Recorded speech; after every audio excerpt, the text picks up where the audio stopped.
नमस्कार, मी प्रसन्न जोशी. आपल्या सगळ्यांचं झिरो अवरमध्ये स्वागत. एबीपी माझाच्या या आमच्या खास कार्यक्रमात आपल्या सगळ्यांचं स्वागत. आर्थिक अधिवेशन, आपलं अर्थसंकल्पीय अधिवेशन संपलेलं आहे आणि जोरदार असतं अर्थसंकल्पीय अधिवेशन. एकतर यावेळी पूर्ण बजेट मांडलं गेलं, त्यामुळे ते महत्त्वाचंच होतं. पण जर का एक वर्ड क्लाउड नावाचा शब्द आहे, इंग्रजीमध्ये वर्ड क्लाउड नावाचा शब्द आहे, ज्याचा अर्थ असा की एखाद्या विशिष्ट घटनेमध्ये कोणते शब्दप्रयोग फार चर्चेत राहिले याचा अर्थ तो वर्ड क्लाउड म्हणून घेतला जातो. मग ते मोदींचं भाषण असेल, अर्थसंकल्पीय अधिवेशन असेल, लोकसभेतलं काही भाषण असेल, सगळीकडे. तर आम्ही सुद्धा एबीपी माझाने प्रयत्न केला की यंदाच्या अर्थसंकल्पीय अधिवेशनामध्ये वर्ड क्लाउड म्हणजे शब्दांचा ढग जर का तयार केला, आपण कोणते शब्द बघायला मिळत होते, तर कोणते शब्द जरा बघूया. कारण आपला विषय आज त्याच्यावर आहे की या अर्थसंकल्पीय अधिवेशनाचं फलित काय, चर्चेत काय आलं होतं. आपण बघूयात शब्द कोणते. हे शब्द आहेत काही स्क्रीनवरती, तुम्हाला दिसत नसतील तरी मी वाचून तुम्हाला दाखवू शकतो.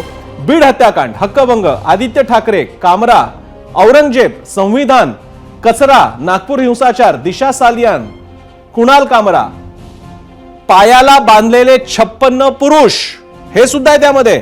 कचरा कोणाला म्हटलं गेलं, एकनाथ शिंदेना अप्रत्यक्षरित्या. हक्कभंग, असे हे साधारण शब्द आहेत. साधारणपणे एक 13-14 शब्द आम्ही हे काढू शकलेलो आहे. कदाचित तुम्हाला आणखी आठवू शकतात. त्यामुळे या अधिवेशनामध्ये जर का आम्हाला विचारलं की अर्थसंकल्पीय अधिवेशनाचं सार काय, असं तुम्ही आम्हाला जर का विचारलं, तर हे सगळे 15 शब्द जे बघायला मिळतात ना तुम्हाला, नागपूर हत्याकांड, कचरा, खोक्या, कामरा, हक्कभंग, त्याच्यानंतर एकमेकांच्या बाबतीत झालेली हमरी तुमरी असेल, उद्धव ठाकरे, नंतर आज काहीतरी हरामखोर शब्द सुद्धा विधिमंडळाच्या अधिवेशनाच्या काळामध्ये त्या भागामध्ये बोलला गेला, अधिवेशनाच्या सभास्थळी नाही, बाहेर बोलला गेला.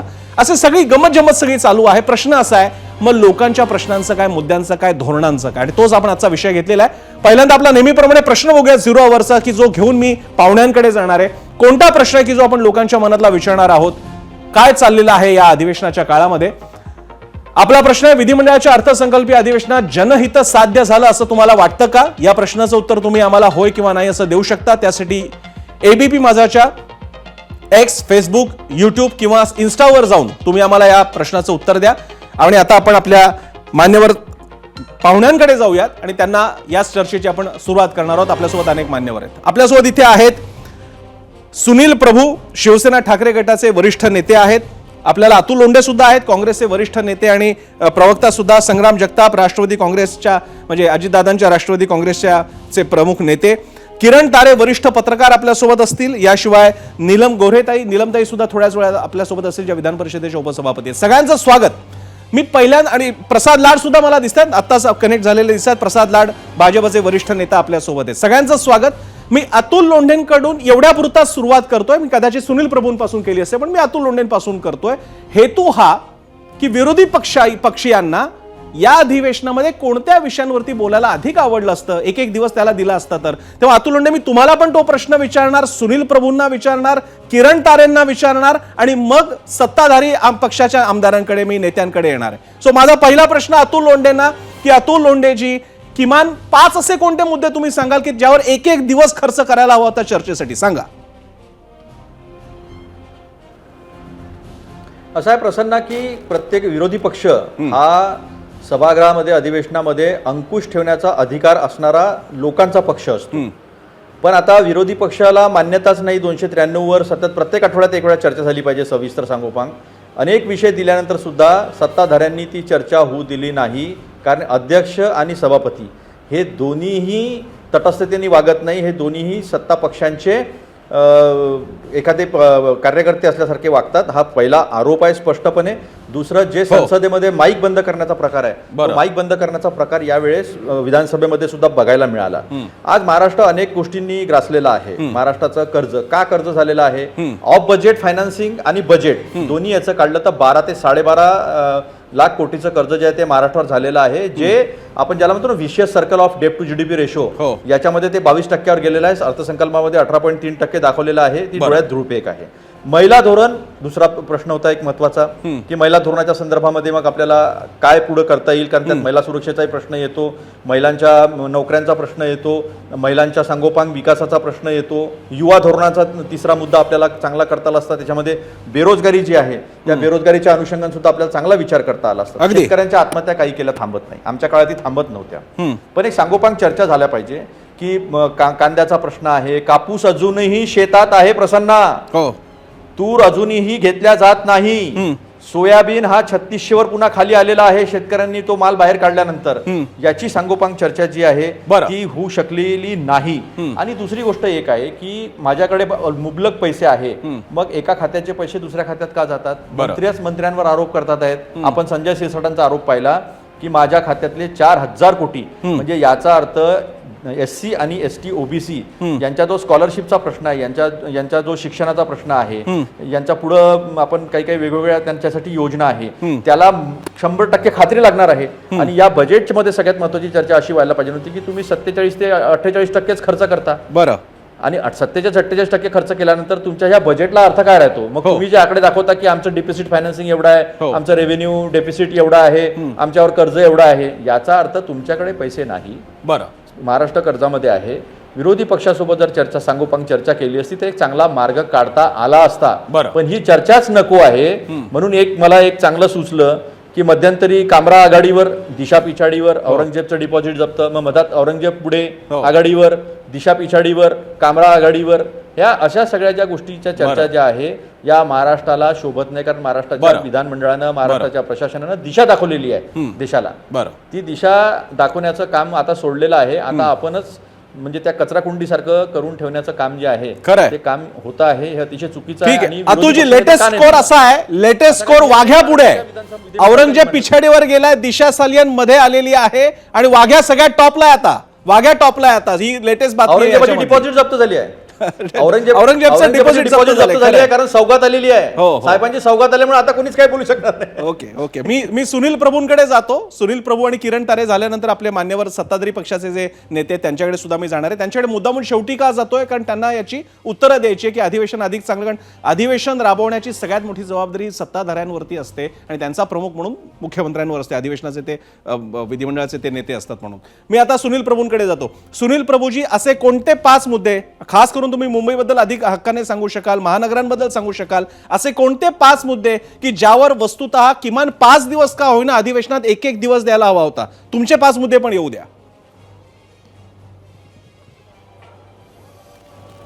असं आहे की जसं आता आमचे मित्र म्हणाले की हे अधिवेशन जर आपण बघितलं तर सत्ताधारी पक्षाने विरोधी पक्षाला स्पेस न देण्याचं ठरवलंय की 5वी बहुमत आहे. आणि त्यामुळे प्रत्येक वेळेला औरंगजेब, दिशा सालियन, कामराज, आता वाघ्या, कुत्रा, हे सगळे विषय जे आहेत ते मुद्दामून आणायचे, सभात्याग करायचा आणि सरकारचं कामकाज जे आहे सभागृहाचं ते बंद पाडायचं आणि कुठेतरी वेळ मारून न्यायचा. आणि यामुळे शेतकऱ्यांचा जो महत्वाचा विषय आहे, सोयाबीनला भाव नाही आहे, कापूस शेतात आहे, कांद्याची आज परिस्थिती विपरीत आहे, या सगळ्या ज्या गोष्टी आपण बघतोय, या सगळ्या गोष्टी या बगल देण्याच्या दृष्टीने या सरकारने म्हणून हे विषय आणलेत. मला आज आपण मुंबईबद्दल बोललात तर मुंबईचे अनेक विषय आहेत. मुंबईचा पाणी प्रश्न आहे. आज मुंबईमध्ये लोकांना पिण्यासाठी पाणी नाही. मी माझ्या भाषणात बोललो की लोकांनी होळी केली, पण होळी केल्यानंतर तो रंग उतरवण्यासाठी दुसऱ्या दिवशी पाणी येईल का याची वाट बघायला लागली.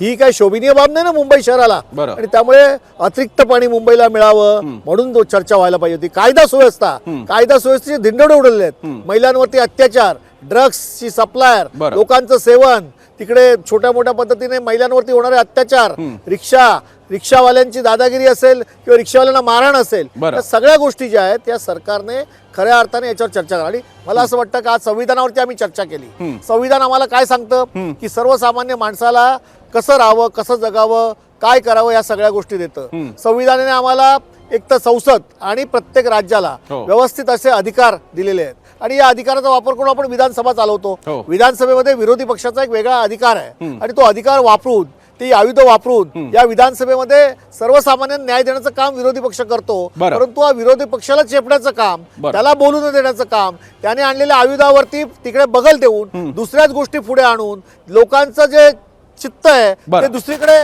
घेऊन जाण्याचं काम हे सत्ता पक्षाची मंडळी करतायत. आणि म्हणून माझा आरोप असा आहे की अधिवेशनामध्ये, अर्थसंकल्पामध्ये या राज्याला, या सरकारने काही दिलं नाही. 12 लाख कोटीचं कर्ज आहे, अनेक गोष्टी ज्या आहेत ज्याच्या घोषणा करणं आवश्यक आहे. इकडे महामंडळ भरपूर केली आहेत, पण महामंडळाचा कुठचाही कार्यकाल जो आपण बघितला मागच्या अनेक वर्षाचा त्याच्यामध्ये कुठची कारवाई नाही.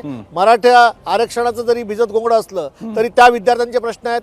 आज आपण बघितलं तर सर्वसामान्यपणे तिकडे आपण बघितलं ओबीसीच्या विद्यार्थ्यांचे प्रश्न आहेत. आज संजय शिरसाट ज्या पद्धतीने ओरडतायत की समाज कल्याण खात्याचे 5,000 कोटी रुपये त्यांचे वर्ग केलेले आहेत. म्हणजे प्रत्येक खात्यामध्ये खऱ्या अर्थाने त्या ठिकाणी स्वयंपूर्तता द्यायला पाहिजे होती, परंतु प्रत्येक ठिकाणी अडचण आहे. या खात्यातले त्या खात्यात, त्या खात्यातले त्या खात्यात, आणि सगळे लाडक्या बहिणीकडे डायव्हर्ट केलेत. द्या लाडक्या बहिणींना पैसे, आम्ही त्या मताचे आहोत, परंतु हे सगळं करत असताना सर्वसामान्यांचे अधिकार जे आहेत ते आपण अबाधित ठेवा, हे आमचं सांगण्याचा उद्देश आहे. आणि परंतु सरकारच्या अंगाशी आलं की सरकारने बगल घ्यायची. आज आपण बघताय की विरोधी पक्ष नेता हे पद हे देणं हे या ठिकाणी सत्तापक्षाची जबाबदारी होती. आम्हाला असं सांगितलं गेलं की विरोधी पक्षाकडे नावच येत नाही म्हणून आम्ही ते देत नाही. विरोधी पक्षाने आज नाव दिलं विरोधी पक्ष नेत्यासाठी, तर ते घोषणा होत नाही.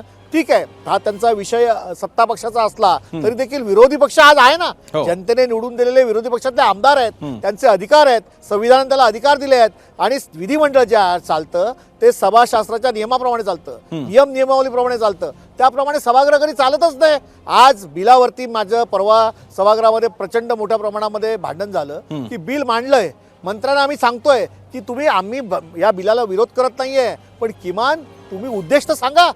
जे कोण सदस्य या ठिकाणी बसलोय त्यांना कळलं पाहिजे की सरकारने बिल का आणलंय. त्याने उद्देश नाही ऐकला, काही नाही सांगितलं, डायरेक्ट मताला टाकलं. तालिकेवर बसलेले अध्यक्ष इकडे विरोधी पक्षाकडे बघत नाहीयेत. याचा अर्थ असा आहे पाचवी बहुमत आहे म्हणून थोड्या संख्येने असलेल्या विरोधकाला तुम्ही दाबणार असाल तर हा लोकशाहीचा गळा घोटण्याचं काम या ठिकाणी करताय. त्यामुळे अशा संविधानावरती चर्चा आपण 100 वेळा जरी केल्या पण संविधानाचं अनुकरण आपण करत नाही असा त्याचा अर्थ होतो. मी आता प्रसाद लाड यांच्याकडे जातो. प्रसाद लाडजी, तुमच्याकडे येण्यापूर्वी मला तेच दिवस आठवतात 2014 पूर्वीचे की ज्यावेळी भाजपचे विरोधी पक्षनेते असतील नाहीतर आमदार असतील, ही सगळी मंडळी तेव्हा फक्त आघाडी होती, म्हणजे महाविकास नव्हती, त्यावेळी नुसतीच आघाडी होती काँग्रेस आणि राष्ट्रवादीची. पण भाजपच्या नेत्यांची भाषणं अधिवेशनात असतील किंवा नंतर अशा टीव्ही डिबेट्समध्ये असणारे ते मुद्दे घेऊन येणारे, ती बसणारे सगळे प्रवक्ते मंडळी, नेते मंडळी, फडणवीस वगैरे पण तेव्हा जुना काळ मी सांगतोय तसं 10 वर्षापूर्वीचा सांगतोय. पण या सगळ्याद्वारे खरंच अंकुश राहायचा, मुद्दे लागून धरायचे आणि अगदी म्हणजे सरकारी पक्षाला सुद्धा माहीत असायचं की समोरची व्यक्ती आकडेवारी घेऊन बसते. आज मात्र अधिवेशन जे आम्ही मगाशी वर्ड क्लाउड दाखवला एबीपी माझाने, आम्हाला काय ऐकायला येतंय? कामरा ऐकायला येतोय, हक्कभंग ऐकायला येतोय, कोणी कोणाला काय कचराच म्हणतंय, त्यानंतर औरंगजेब ऐकायला येतोय आणि असे सगळे प्रश्न की तसे म्हणाल तर ते नॉन इश्यू आहेत. वाघ्या या विषयावरती तर म्हणजे माध्यमांनी तो मुद्दा मांडला कारण शेवटी तो मागणी सुद्धा करणारी मोठी व्यक्ती होती, छत्रपती संभाजीराजे होते, साधी व्यक्ती नव्हती. आणि त्याच्यावरती अजित पवार सुद्धा म्हणाले की अरे कामाचे प्रश्न विचारा, लोकांचे महत्वाचे प्रश्न, बाकी तुम्ही वाघ्या वगैरे घेऊन काय बसलाय. पण जे हे जाण अजित पवारांना आहे ती एक संपूर्ण महायुती म्हणून आम्हाला अधिवेशनात खरंच बघायला मिळाली का? अधिक उपयुक्त असं अधिवेशन बघायला मिळालं असतं का प्रसाद लाडजी? नाही प्रसन्न, तुम्हाला मी 2-3 गोष्टी सांगतो जरूर. स्पष्टपणे, जरूर. ज्यामध्ये माझ्याकडे आकडेवारी आत्ताचीच आलेली आहे, ज्यामध्ये प्रत्यक्षात कामकाज 115 तास 36 मिनिटं झालं, ज्यामध्ये रोजचं कामकाज 7 तास 13 मिनिटं मी विधान परिषदेचं म्हणतोय, आणि वाया गेलेलं कामकाज 5 तास 45 मिनिटाचं होतं. आतापर्यंत अनेक गोष्टी, तारांकित प्रश्न 525 झाले, उत्तरित प्रश्न 81 झाले, अतारांकित प्रश्न 543 झाले, ज्यामुळे 40 प्रश्नांची उत्तरं मिळाली. अनेक मोठी लिस्ट आहे माझ्याकडे. काम झालं नाही असं मी म्हणणार नाही, पण काम 100% झालं, काम अतिशय चांगल्या पद्धतीत झालं. आणि खऱ्या अर्थाने तुम्हाला सांगतो महाराष्ट्राच्या विकासाच्या दृष्टीने काम करण्याचा प्रयत्न केला गेला. माझे मित्र सुनील प्रभूजींनी सांगितलं की विरोधी पक्ष नेता आम्हाला दिला नाही. माझे सुनील प्रभू कदाचित माझ्यापेक्षा 1 टर्म जास्त सभागृहात राहिलेले आहेत. नीलमताई पण सभागृहात आता उपसभापती म्हणून या कार्यक्रमात आहेत. सुनीलजी, आपल्याला संविधानाच्या अधिकारात माहिती आहे की आपल्याला 10% म्हणजे जेवढी संख्या निवडून येते त्याच्या 10% संख्या तुम्हाला निवडून यावी लागते आणि त्यानंतर तुम्हाला विरोधी पक्षनेते पद मिळतं. तरी देखील सुनीलजींना मी खाजगीत सांगितलं होतं की तुमचं नाव घेऊन या, आपण करून घेऊ, जोक पार्ट. परंतु प्रसन्नाजी, प्रत्येक वेळेला ज्या वेळेला आता संविधानाचा विषय निघाला ज्या ज्या वेळेला आम्ही अर्धा तास चर्चेचा विषय निघाला, माझे मित्र अतुलनी पण सांगितलं की 93ची चर्चा असेल, 97ची चर्चा असेल, 259 असेल, 260 असेल, याच्यामध्ये चर्चा झाली नाही असं नाही. संविधानाच्या विषयावरती काल सन्माननीय अनिल परब संविधानावर बोलायला उभे राहिले आणि ते गेले कशावरती, तर गुवाहाटीवरती. हे संविधान तुम्हाला शिकवलं का? बरं. आणि मग तुम्ही बोलल्यानंतर आम्ही उत्तर देणं हे काय चुकीचं आहे का? कारण सुरुवात तुम्ही करता, तुम्ही सुरुवात केल्यानंतर मग आम्हाला सुरुवात करणं भाग असतं. हो. परंतु आज तुम्ही प्रसन्न विचार करा, 75 वर्षात संविधानाला झाली. 26 नोव्हेंबर 2015 पासून माननीय देशाचे पंतप्रधान नरेंद्र मोदींनी संविधान दिन म्हणून साजरा केला. त्याच्या आधी संविधान हे फक्त संविधान म्हणून जनतेला माहिती होतं. आज शाळेचे विद्यार्थी, कॉलेजचे विद्यार्थी, तरुण, युवक, तरुणी यांना संविधान म्हणजे काय हे माहीत पडायला लागलं. खिशात संविधान ठेवून फक्त लाल डायरी दाखवून संविधान कळत नाही. तर संविधान संशोधन केंद्राची देखील नागपूरमध्ये स्थापना केली गेली. अनेक विषय, संविधानाची मंदिरं ITI मध्ये केली गेली. माझं आपल्याला एक म्हणणं आहे की विरोधकांची काम असतं की विरोध करणं, बरं, परंतु ते विरोध देखील संविधानिक असला पाहिजे. बरं. ज्या ठिकाणी सरकार चुकतं तिथे सरकारचे कान देखील पकडले पाहिजेत. मी या सभागृहात आता मला देखील जवळजवळ 9 वर्ष होत आली. मी देखील उद्धव ठाकरे सरकारचा 2.5 वर्षाचा कार्यकाळ विरोधी पक्षात पाहिला.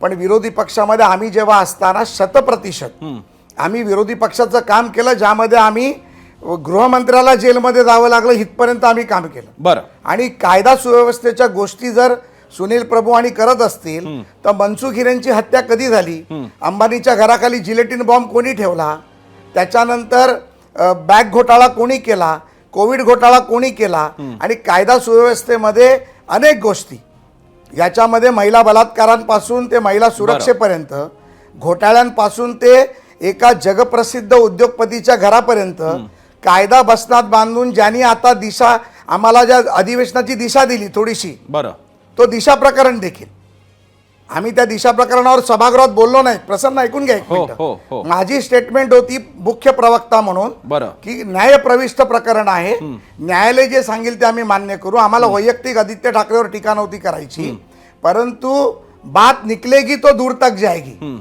सुरुवात तुम्ही केली तर ते होणार. परंतु मी पुन्हा एकदा तुम्हाला सांगतो, ज्या पद्धतीत आकडेवारीगिरी दाखवली गेली, बरं, 12 कोटीचं कर्ज आहे, 12 लाख कोटीचं कर्ज आहे, 22% सांगितले गेले, ते खोटे आकडे आहेत. मला 8-8 प्रसादजी, मला लाख बेसिक कोटीचं भूमिका कर्ज कळली आहे, आज आपल्याकडे पाहुणे पण आहे, त्यामुळे मला एक ज्याच्यामध्ये पहिली सरकारचं फेरी घेऊन मी 27% तुमच्याकडे पुन्हा येतो. खात्री बाळगा, मी तुमच्याकडे पुन्हा येतो. मला निलमताईंकडे जायचंय, पण अतुल लोंढेंना बहुधा एक मुद्दा उपस्थित करायचा, तेवढा घेऊन मी पुन्हा निलमताई, तुमचंही स्वागत, तुमच्याकडे येतोच आहे मी. अतुल लोंढेंकडे जातो, त्यानंतर मग निलमताई आणि मग संग्राम जगताप असं करूया आपण, आणि किरण तारेंकडे आपण जाऊया. अतुलजी, काय म्हणताय आपण? नाही, दुर्दैवाने ज्या पद्धतीने ईडी इन्कम टॅक्स CBIचा वापर करून अनिल देशमुखांना फसवलं, त्यांचं पुस्तक आलेलं आहे, चांदीवाल कमिशनचा रिपोर्ट आहे, ते सरळ सरळ फसवलेलं आहे. परमवीर सिंगची काय भूमिका आहे हे सगळ्यांना माहिती आहे. तो तुमचा आमच्यातला आहे, तो जे काही तुम्ही ज्या पद्धतीची पद्धत आणलेली आहे 2014 नंतरची, पण रस्त्यावर गोळीबार, स्वारगेटच्या तिथे झालेला बलात्कार, शाळांच्या मुलींचं झालेलं मॉलेस्टेशन, तिथले झालेले बलात्कार नंतर वाचवण्याचा प्रयत्न, एन्काउंटर केलेलं, तुमच्या आमदार पोलीस स्टेशनमध्ये जाऊन गोळीबार करतो, अशा पद्धतीची कायदा सुव्यवस्था जी आहे ती किती खालच्या स्तरावर गेलेली आहे हे तर नागपूरमध्ये आम्ही पाहिलं. आता देवेंद्र फडणवीस साहेब हे नागपूरचे, गडकरी साहेब हे नागपूरचे, गडकरी साहेबांच्या घरापासून 50 मीटरवर, माझं आजोळ तिथे, माझं बालपण त्याच एरियात गेलं. कधी आम्ही अशा पद्धतीचे दंगे जे आहे ते नागपूरमध्ये पाहिले नाही. आणि हे म्हणतात की ठरवून प्लांट दंगल होती ती, म्हणजे याचा अर्थ तुमचं फेल्युअर आहे. प्रत्येक वेळेस फेल्युअर होत आहे, कायदा सुव्यवस्थेचे प्रश्न चव्हाट्यावर येत आहेत. आणि महाराष्ट्राचे गृहराज्यमंत्री काय म्हणतात माननीय योगेश कदमजी, की ती मुलगी किंचाळली नाही. अहो, काय तुमची म्हणजे तुमची संवेदनशीलता आहे, या सगळ्या गोष्टी दिसतात आहे ना. आता याच्यामध्ये सगळ्यात महत्त्वाचं प्रसन्न की हे आम्हाला म्हणतात की बा आम्ही अर्बन नक्सल आहोत, लिब्रांडू आहो वगैरे वगैरे, असे वेगवेगळे आमच्यासाठी खालच्या स्तरावरच्या टर्मिनॉलॉजीज केलेल्या आहेत. त्याच्या संदर्भातला कायदा येणार आहे. तो कायदा जर चर्चा होत नसेल आणि तुम्ही कोणाला कसंही उचलून घेणार, तर मग हा तर रौलेट ऍक्ट झाला, ज्याला काळा कायदा म्हणून, ज्याच्या विरोधामध्ये देशभर आंदोलन झालेलं होतं. तुम्ही चर्चा तर करा, तुमचा हेतू तर माहिती उद्या. तुम्ही चर्चा जर करणार नसेल आणि कायदा पास करत असाल, आणि तो कायदा जो सामान्य माणसाला सुद्धा नक्की. अतुलजी, मी तो मुद्दा नक्की घेतो, तो माझ्या डोक्यात आहे. जो नवीन कायदा पारित करण्याचा प्रयत्न झाला की जो टाळा वगैरेच्या पातळीला ज्याच्याबद्दल टीका होते, मकोकाच्या पातळीला, मला जाण्याची परवानगी द्यावी. हो, मला अतुलजी, मला कल्पना, तुम्हाला पुढे जायचंय. मी आता निलमताईंकडे जातो. निलमताईंच्या तसंही त्यांच्या अधिकृत पदाच्या नुसार सुद्धा खरं तर क्रम त्यांच्यापासून सुरू व्हायला हवा होता, मात्र त्यानंतर आल्या, त्यांना कार्यबाहुल्यामुळे त्यांना जॉईन होता आलं नसेल, त्यामुळे मी तसंही त्यांच्याकडेच गेलो असतो. डॉक्टर नीलम गोऱ्हे यांचं एक पुस्तक आहे, ज्यांना शक्य त्यांनी जरूर वाचावं. विधिमंडळाच्या मध्ये त्यांनी जी भाषणं केली आहेत त्याच्यावरचं पुस्तक आहे. अनेक विषयांवरती त्यांनी वेळोवेळी भाषणं केल्याचं उत्तम संकलन असलेलं पुस्तक आहे. त्याचा निलमताई मला त्याचा उल्लेख यासाठी करावा असा वाटतो की अशी भाषणं होणं, असे मुद्दे मांडले जाणं आणि एकेका पक्षातल्या अशा आमदारांनी जेव्हा मुद्दे मांडले जातात, भाषणं होतात, तेव्हा अख्ख्या सभागृहाला दिशा मिळते आणि एक अधिवेशन, कारण तुमची सगळी भाषणं म्हणजे अधिवेशनातली भाषणं आहेत. माझा आपल्याला प्रश्न आहे, आज अशी भाषणं तुम्हाला सत्ताधाऱ्यांची किंवा विरोधकांची पाहायला मिळाली का?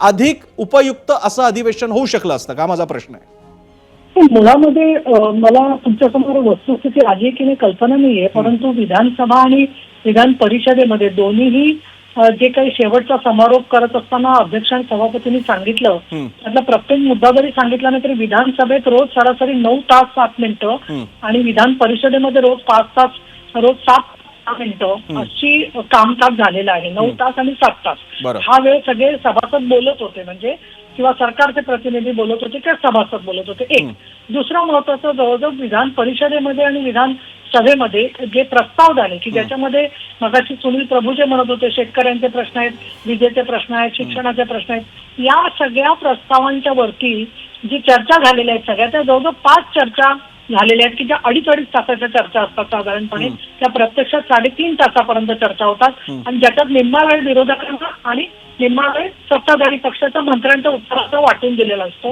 आणि आम्ही अनेक वेळेला परिषदेमध्ये तर विरोधी पक्ष आणि सत्ताधारी पक्षाचे प्रस्ताव एकत्र करून चर्चा केलेली आहे, कारण मुद्दे एकच आहेत, बघण्याचे दृष्टिकोन वेगवेगळे आहेत, तसंच सभेमध्ये सर्व झालेले. दुसरा प्रश्न असा आहे की संवाद असल्यामुळे सभागृहाचं डेकोरम कसं ठेवायचा हे एक फार मोठं सभापती आणि अध्यक्षांच्या समोर आव्हान असतं. आणि त्यामध्ये मी सुद्धा अनेक वेळेला समजावून सांगत असते की सभासद एकमेकांमध्ये गप्पाच मारत असतात आणि तिथे बरं का आता तुमच्या समोर एवढे वाद करतायत ना, पण सत्ताधारी आणि विरोधक अगदी गळ्यात गळे घालून बातम्या बदलून एकमेकाशी करत असतात, म्हणजे चांगलं उलटं. अगं त्याच्या अजिबात नाहीये, परंतु तो संवाद हा अधिकृतरित्या संवाद करताना मात्र चहा पानावर बहिष्कार एक आणि विरोधी पक्षाची तीच प्रथा पडलेली आहे. आणि मग विधेयकं कुठली आली त्याच्यावर चर्चा होत नाही, किंवा त्याच्या आधी आपली एक BAC म्हणजे बिझनेस ऍडव्हायझरी कमिटी होते, तिथे संवाद पुरेसा होत नाही, घाईघाईमध्ये ते उरकली गेली. ते शेवटी असे की सत्ताधारी पक्षाची जबाबदारी आहे. तुमचा जो मूळ प्रश्न आहे की भाषणं कशी झाली किंवा काय, तर मी इथे अगदी प्रामाणिकपणाने सांगेन की त्या विधान परिषदेमध्ये सुद्धा एकनाथ खडसे असतील, शशिकांत शिंदे असतील, अंबादास दानवे असतील आणि सत्ताधारी पक्षाच्या बाजूने ज्यांनी मुद्दे मांडले त्याच्यामध्ये स्वतः देवेंद्र फडणवीस आहेत, एकनाथ शिंदे आहेत, आशिष शेलार आहेत, अनेक जणांची भाषणं झाली सभागृहाच्या मध्ये. आणि महिलांच्या प्रश्नावरती 1 दिवसाचा प्रस्ताव होता आणि आज काल संविधानावरती होता. त्याच्यामध्ये मी उपसभापती असले तरी सरांनी फ्लोअरवर जाऊन एक सदस्याप्रमाणे मुद्दाम बोलले. आणि याचं कारण असं की फ्लोअरवरती बोलणं हे एका अर्थाने जनता बघत असते, जनता ऐकत असते, तुम्ही आमदार म्हणून स्वतः काम करत असता. आणि अतिशय माझं तर हे पहा, एक आहे त्यामध्ये मी वैयक्तिक टीका अजिबात नाही माझी, परंतु लोकसभेच्या जे वातावरण होतं प्रसन्न, त्याच्यात असं वाटत होतं सगळ्यांना, विरोधकांना विशेषतः, की आता तसंच ते पुनरावृत्ती होऊन विधानसभेत सुद्धा त्यांचाच विजय होणार आहे. प्रत्यक्षात तसं घडलं नाही. त्यामुळे हे अपेक्षा भंगाचं जे दुःख असतं ते लक्षात घेऊन मग कधी बॅलेटच्या वरती टीका करायची, तर कधी परत तेच की हे सरकार संविधानिकच नाहीये. अरे जे जनतेमधून निवडून आलेलं आहे सरकार ते आता संविधानिक नाही असं का बरं परत परत परत म्हटलं जाते.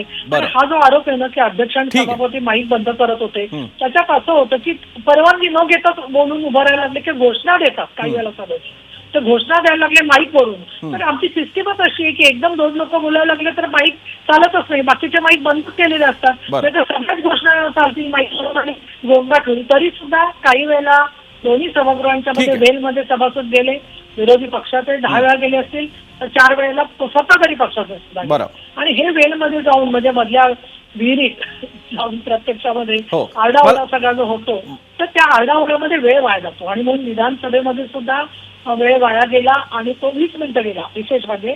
परिषदेत मात्र मी निलमताई, मी फक्त तुम्हाला वस्तुतः मी जास्तीत जास्त तुमच्या पदाचा डेकोरम पाळण्याचाच प्रयत्न करेन. जरी ह्या खासगी वाहिनीची चर्चा असली तरी सुद्धा मी डेकोरम पाळण्याचा प्रयत्न करेन, पण आपण समजू शकता वेळेची मर्यादा आहे आणि इथे ते नियमित करावंच लागेल, नियंत्रित करावं लागेल.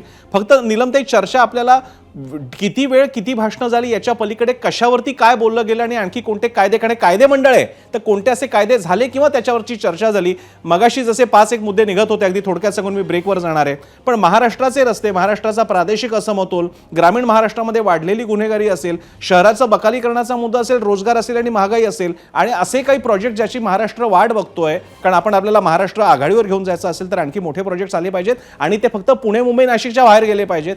असे मुद्दे चर्चिले गेले का? मी आता जातोय संग्राम जगताप यांच्याकडे.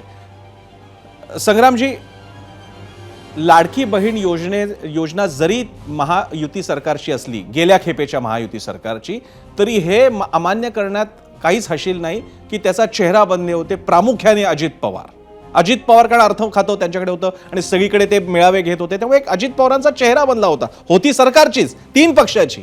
माझा आपल्याला प्रश्न आहे, ही योजना हिचं नेमकं पुढे काय होणार आहे?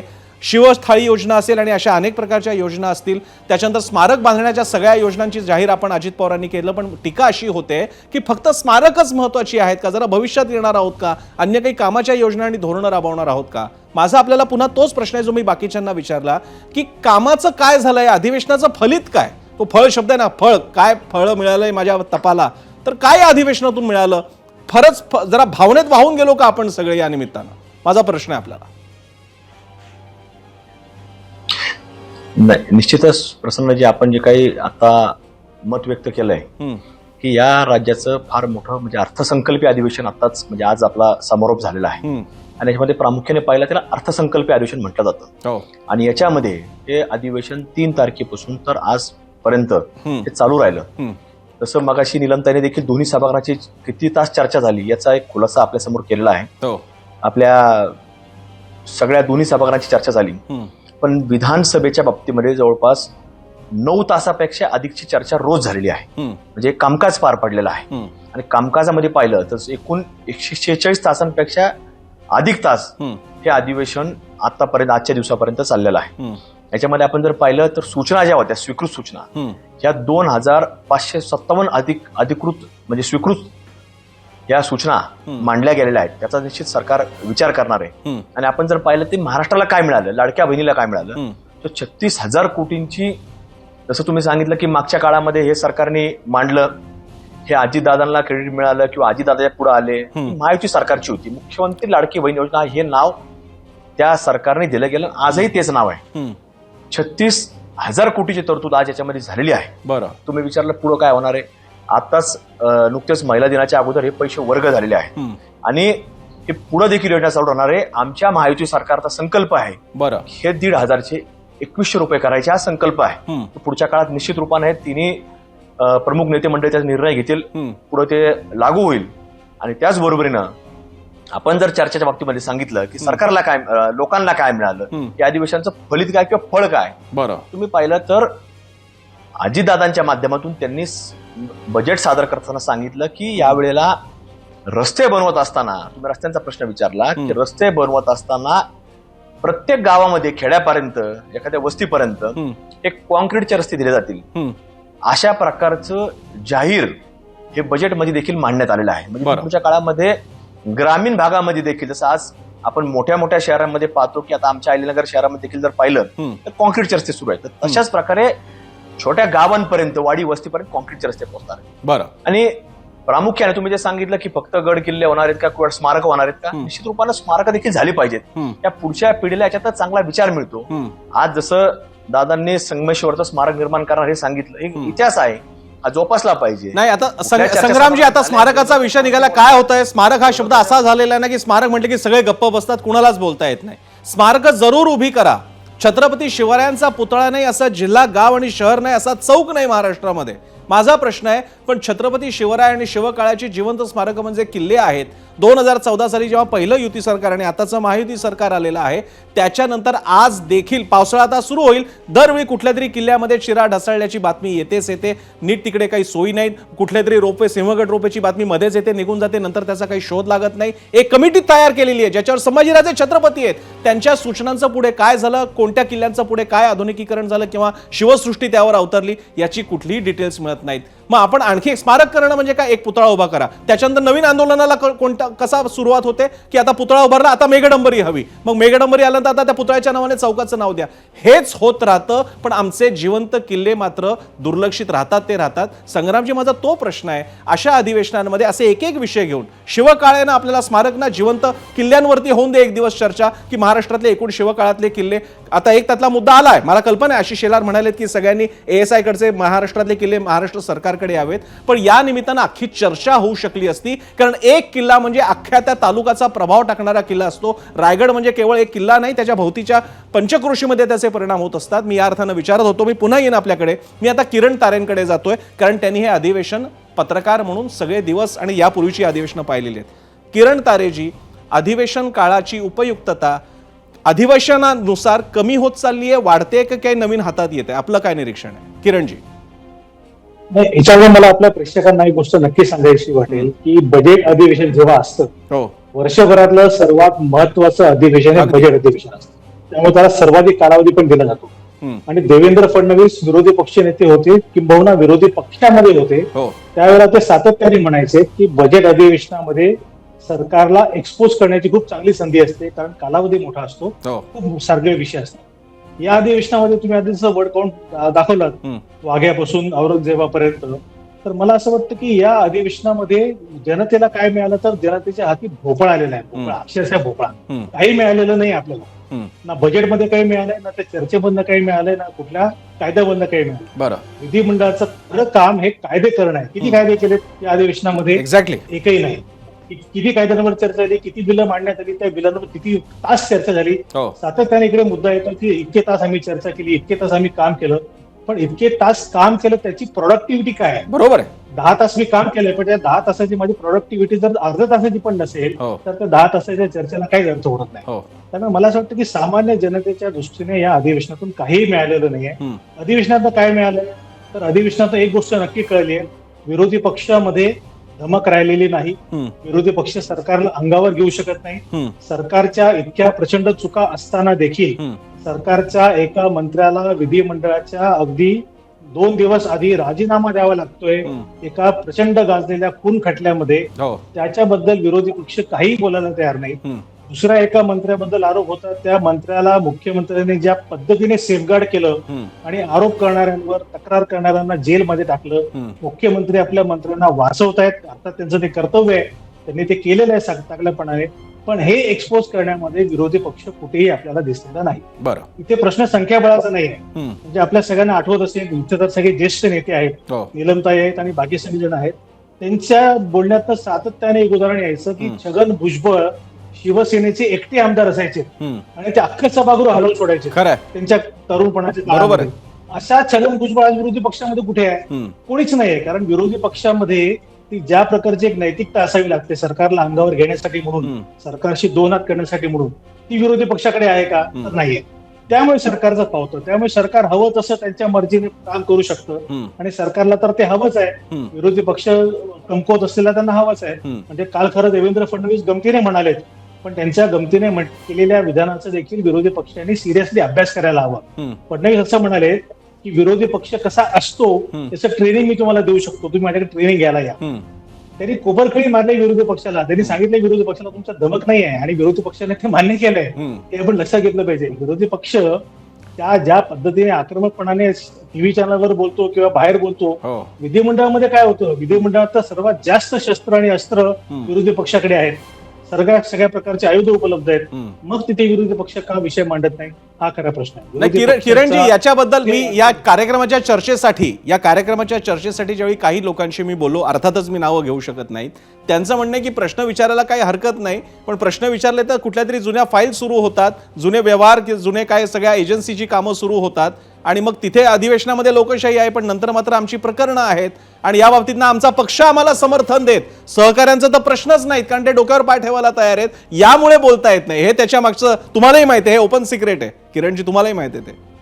नाही अर्थातच तेच मी म्हणालो की विरोधी पक्षामध्ये ती नैतिकताच राहिलेली नाही सरकारला प्रश्न विचारण्याचं, त्यातच सगळं आलं. बरोबर.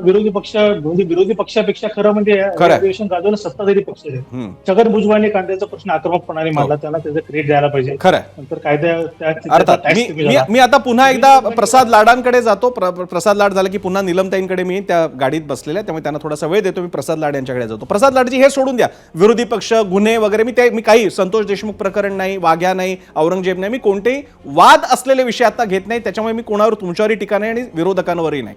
आपण थोडे कामाच्या गोष्टी बोलूयात. यापूर्वीचे आणि आतापर्यंतचं जर का आपण आर्थिक पाहणी अहवालाची काही निरीक्षणं जर का पाहिली तर महाराष्ट्राची प्रगती बेसिक दृष्ट्या आपण बरोबर पुढे चाललोय का, तर पुढे चाललोय, पण इतर राज्य सुद्धा वेगवान प्रगती करतायत. महाराष्ट्रामध्ये आता स्किल डेव्हलपमेंट असेल, शिक्षणाचा दर्जा असेल, नवीन औद्योगिक क्षेत्र असतील आणि याची कनेक्टिव्हिटी असेल, या सगळ्याच्या बाबतीत महाराष्ट्र तेवढा अग्रेसर राहिलेला नाहीये. तसे प्रोजेक्ट आपल्याकडे होत नाहीयेत.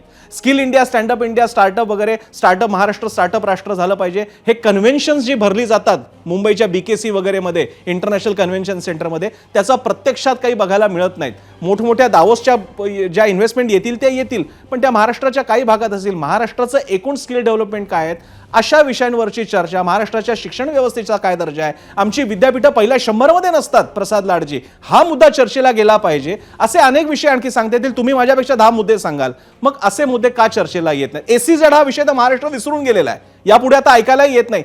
एखादा पिंपरी चिंचवड सारखे क्लस्टर आणखी बनणार आहेत की नाहीत महाराष्ट्रामध्ये, हे विषय कधी येतील चर्चेला? प्रसादजी. नाही, निश्चितपणे प्रसन्नाजी, आपण जे म्हणताय, मला फार, मी छाती टोकून आपल्याला सांगतो, या सर्व विषय आमच्या चर्चेला आले. सभागृहामध्ये मी स्वतः शैक्षणिक मुद्द्यावरती चर्चा केली, ज्याच्यावरती दादा भुसेंनी उत्तर दिलं. CBSE प्रणाली, केंद्रीय शिक्षण प्रणाली राज्यात लागू करावी, याच्यावर चर्चा झाली. माननीय मंत्री महोदयांनी त्याच्यावर उत्तर दिलं आणि तात्काळ 1 एप्रिलपासून ती लागू करू असं घोषित केलं. पण दुर्दैव असं होतं की विरोधी पक्षाकडून एकही व्यक्ती त्याच्यावर बोलला नाही. आणि ज्या वेळेला ते बोलले त्यावेळेला त्यांना केंद्रीय प्रणालीचा राज्य प्रणालीशी एकत्रित केल्यानंतर काय फरक पडेल आणि काय त्याचे फायदे आहेत, काय तोटे आहेत, हेही माहिती नव्हतं. हे विरोधी पक्षाचं ज्ञानाचं दुर्भाग्य आम्हाला पाहायला मिळालं. जसं केंद्रीय प्रणालीच्या अभ्यासक्रमाचा, CBSE बोर्डाचा 30% अभ्यासक्रम आपण राज्य सरकारचा अभ्यासक्रम लावू शकतो, परंतु ते माझ्यावरती टीका करायला लागले. मग आमचा महाराष्ट्राचा इतिहास दाखवता येईल का, महाराष्ट्राचा भूगोल दाखवता येईल का, महाराष्ट्राचा मराठी भाषा दाखवता येईल का, मग मराठीला तुम्ही संपवणार का, राज्य भाषा आणि राज्य बोर्ड संपवणार का, अशा प्रकारचे ज्याची उत्तरं देऊ शकत नाही अशा प्रश्नांवर त्यांनी चर्चा केली. दुसरा मुद्दा मी तुम्हाला सांगतो, ज्या पद्धतीमध्ये आता AI तंत्रज्ञान पुढे यायला लागलंय, प्रसन्न, आपण देखील ABPच्या माध्यमातून बऱ्याच वेळा ह्या माध्यमातून सेमिनार्स घेतलेली आहेत. त्यामुळे AI तंत्रज्ञान, सायबर सिटी, होणारे सायबरचे धोके, AIचे धोके, त्याची पॉलिसी बनवण्यावरती आमची जवळजवळ 2 तास यावर चर्चा झाली. सन्माननीय आशिष शेलारजींनी आणि राज्याचे माननीय मुख्यमंत्री देवेंद्र फडणवीसांनी याच्यासाठी पॉलिसी बनवण्याचा निर्णय घेतला. सायबर क्राईमच्या विषयावरती सायबरसाठी एक वेगळं धोरण आणून एक वेगळी यंत्रणा उभा करण्याचा निर्णय घेतला. जसं आपण म्हणालात की डेव्हलपमेंट होत नाही, प्रसन्न, मी या गोष्टीला मान्य करणार नाही. आजची मुंबई आणि मागच्या 15 वर्षापूर्वीची जर मुंबई तुम्ही बघितली, मागच्या 10 वर्षामध्ये 2 वर्षाचा जर कालावधी सोडला तर आजची मुंबई जर आपण बघितली तर ही मुंबई दुबई आणि लंडनच्या स्तरावर, सिंगापूरच्या स्तरावर गेलेली इन्फ्रास्ट्रक्चरमधली मुंबई आम्हाला पाहायला मिळते. मेक इन इंडियाच्या बाबतीत तुम्ही म्हणाल तर उद्योग इथे येत आहेत. हा माझा देखील स्वतःचा प्रश्न आहे की आम्ही डावोसमध्ये जाऊन 15 लाख कोटी रुपये आणले, पण राज्यातून निर्मिती करून त्याच्यातून उद्योग निर्माण करून राज्याचा लाभ, राज्याचं हित आम्ही कसं उभं करणार आहे? प्रसाद लाडजी, एक छोटंसं सांगतो. तुम्ही मुंबईची डेव्हलपमेंट होते, मी आधीच म्हणालो होतो. मुंबई, ठाणे, मुंबई म्हणजे MMRD आहे, पुणे आणि नाशिक हा त्रिकोण जरा सोडूया. MIDCच्या बाबतीत आपण एक साधा मुद्दा स्पर्श करूया. तुम्ही गुगलवरती नुसता MIDCचे स्टेटस बघा, अनेक जुन्या बातम्या तुम्हाला मिळतील. महाराष्ट्रातल्या MIDCच्या जमिनी या आता त्या अनलॉक करून एकतर बिल्डरला दिल्या जातात, एकतर त्याच्यावर अतिक्रमण होतं, त्याचं मापन झालेलं नाही, त्याचा लेटेस्ट सर्वेच झालेला नाहीये. आणि या MIDCच्या जमिनींचं करायचं काय, कारण तिकडे कोणी उद्योग बांधूच पाहत नाहीये. आणि मग त्यातल्या त्यात काय होतं, तिकडे जे अँसिलरी युनिट्स किंवा त्यातल्या त्यात काय झालं की त्याला आम्ही विकासाचा भाग म्हणून महाराष्ट्राचा औद्योगिक प्रगती हे केवळ छोटी मोठी युनिट्स बघणार आहोत, मोठे युनिट्स बघणार आहोत आणि समग्र बघणार आहोत की केवळ मुंबई पुणे नाशिक बघणार आहोत. तुम्ही एक MIDCचं धोरण घ्या प्रसाद लाडजी, आपण कधीतरी याच्यावरती वेगळा विषय करू. महाराष्ट्राचं MIDCचं गेल्या इतक्या वर्षानंतर रिव्ह्यूच झाला नाहीये की MIDCचं पुढे काय करायचं, त्या जमिनींचं काय करायचं. मग काय करणार, मुंबई पुणे नाशिकच्या पलीकडे जाऊया आपण. नाही प्रसन्नाजी, आपण जे बोलताय हे मला मान्य आहे, परंतु आपण जर समृद्धी महामार्गाच्या विकासानंतर नागपूरपासून ठाण्यापर्यंत जो विकास झाला आहे, मग त्यामध्ये बुलढाणा असेल, यवतमाळ असेल, इतर जे जिल्हे, जे मागासवर्गीय जिल्हे होते, दुष्काळग्रस्त जिल्हे होते, त्याचा किती फायदा झाला हा आपण पहा. ठीक आहे. वाढवण बंदराच्या माध्यमातून पालघर पासून अलिबाग पर्यंत, रायगड पर्यंत होणारा विकास पहा. जगातलं, आशिया खंडातलं सगळ्यात मोठं बंदर वाढवण बंदर येते. प्रत्येक जिल्ह्यामध्ये एअरपोर्ट कनेक्टिव्हिटी येते. बघा, एक दिवसात जादू होत नाही प्रसन्नाजी. आज समृद्धी महामार्गाला लागून आम्ही वेगवेगळे बिझनेस हब उभे करण्याचा प्रयत्न करतोय. मग त्याच्यामध्ये ट्रान्सपोर्ट. मला प्रसादजी मुद्दा कळला. मला वेळेची मर्यादा पाहता मला निलमताईंना आणि संग्राम जगतापांना वेळ द्यावा लागेल. तुमचे मुद्दे मला बेसिक लक्षात येतात. मी पुन्हा निलमताईंकडे जातो. निलमताई, आपलं पद एकमेव विशिष्ट असं पद आहे. इतर नेहमीच्या आमदारांपेक्षा सुद्धा तुम्ही वरिष्ठ सभागृहात त्याच्यातही उपसभापती आहात. माझा आपल्याला प्रश्न आहे, विधिमंडळाचं काम अधिक होण्यासाठी, आणि हे अपेक्षितच आहे की आपण ज्या पदावर आहात तिथे आपण निष्पक्ष असता आणि आपण कामही तसं करता, पण मग हे अधिक उपयुक्त होण्यासाठी चहा पाण्यावरती बहिष्कार घातला जातो. पण एक सर्वपक्षीय अनौपचारिक बैठक किंवा त्या विधिमंडळात का होईना, तुम्ही जसं सांगितलं की नंतर गळ्यात गळेच घालत असतात, मग एखादी अनौपचारिक कार्यक्रम पत्रिका ठरू शकते का? पुढचे 10 दिवस आपल्याला हे 4 विषय घ्यायचेच आहेत आणि ते वादाचे सगळे विषय टाळा, राजीनामा वगैरे सगळे विषय टाळा. मला माहित नाही, तुम्ही प्लीज आम्हा सगळ्या प्रेक्षकांना त्या बाबतीत आम्हाला ज्ञान द्या आम्हाला, की असं काही अनौपचारिक एक सहमती ठरवू शकते का? प्रसन्न, माझी तुला विनंती आहे की एबीपी माझाचा प्रतिनिधी म्हणून पुढचं अधिवेशन 30 जून पासून आहे, तर तू 8 दिवस म्हणजे 4 दिवस अधिवेशनाच्या आधी आणि 4 दिवस अधिवेशनामध्ये पूर्णपणे माझ्या बरोबर थांब. जरूर. त्याच्यात एक म्हणजे कमिटी पद्धत आहे ज्याच्यामध्ये सर्व पक्षीय सदस्य असतात आणि त्याच्यामध्ये खूप चांगले रिपोर्ट्स होतात, सर्व पक्षाच्या लोकांची चर्चा होते आणि अधिवेशनात फक्त कामकाज होतं असं नाहीये. तर या कमिट्या सुद्धा आता प्रस्तावित केलेल्या आहेत. त्या पुढच्या 15 दिवसामध्ये कमिट्या अंतिम स्वरूप देईल. पण तू सारखं जे मुंबई पुण्याच्या बाहेरचं विचारतो आहे तो योग्य प्रश्न आहे. अत्तारी पड जमीन हा शब्द आमच्या मुंबईकरांनी खरंच ऐकला नसेल, पण पुणे जिल्ह्यात फक्त नव्हे तर महाराष्ट्रामध्ये अनेक ठिकाणच्या ग्रामीण भागामध्ये छोट्या छोट्या कर्जांसाठी ज्या सरकारी जमिनी लोकांना दिलेल्या असतात त्याच्यावरती त्यांनी त्या जमिनी ज्या आहेत त्यांच्यावरती काही मोबदला लावलेला असतो की तो सरकारला द्यायचा, आणि तो न भरल्यामुळे त्या सगळ्या जमिनी निष्कासित करून परत सरकार जमा होण्याची शक्यता होती आणि हे सगळे गरीब दुष्काळग्रस्त भागातले शेतकरी असतात. या आकारी पड जमिनीबद्दल महसूल विभागाने गेले 6 महिने पाठपुरावा केला. मी स्वतः त्याच्यासाठी बैठका घेतल्या आणि आता त्याच्याबद्दलचं विधेयक मंजूर झालेलं आहे, ज्याच्यामुळे शेतकऱ्यांना मोठ्या प्रमाणात दिलासा मिळणार आहे. मुद्दा एक. दुसरा मुद्दा असा आहे, कृष्णा खोऱ्याच्या संदर्भात, महामार्गांवरती होणारी अतिक्रमण थांबवण्याच्या संदर्भात, माथाडी कामगारांच्या संदर्भातल्या बिलावरती कामगार संघटनांचे काही लिमिटेशन्स वाटत होते, त्यांचे मतभेद होते.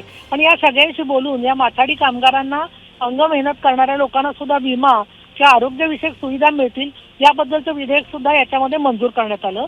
दुसरा मी अगदी शेवटचं एक सांगते की नागपूरची घडलेली घटना, संभाजीनगरमध्ये औरंगजेबाचे थडग्याच्या संदर्भात झालेलं आंदोलन, या पार्श्वभूमीवर कायदा सुव्यवस्थेमध्ये कसा लोक दुरुपयोग करतायत ते अगदी गोऱ्यांच्या केसपर्यंत हे गृह विभागाने ज्या सक्षमतेने अगदी काही तासांमध्ये समोर आणलं ना, तेव्हा लक्षामध्ये आलं की हा जो एक खोटा अपप्रचार होता की घटना बदलणार आहे, त्याच्यामधून सुद्धा काही लोक आपल्याकडे जसं बोलतात तसं कैलास पर्वत जो आहे तो औरंगजेबाने आणला वगैरे अशा गैरसमज पसरवले गेलेले लोक सुद्धा आहेत. त्यांना अज्ञानी म्हणून असे जे लोक आहेत ते, आणि एवढं मोठं दंगल भयंकर अशी नागपूरमध्ये होऊन ती कुठेही आम्हाला पसरू दिली नाही, हे एक सरकारचं यश. पण त्याच वेळेला अपयश म्हटलं तर तुझं एक म्हणणं आहे, तर प्रश्न काय होतोय की सारखं आता काही लोकांमध्ये एकमेकात चर्चाच होत नाही. दुसरं, आता बघा, दिशा सलियांच्या वडिलांनी अचानक ते हे केलं, त्याच्यामध्ये ते कोर्टात गेले.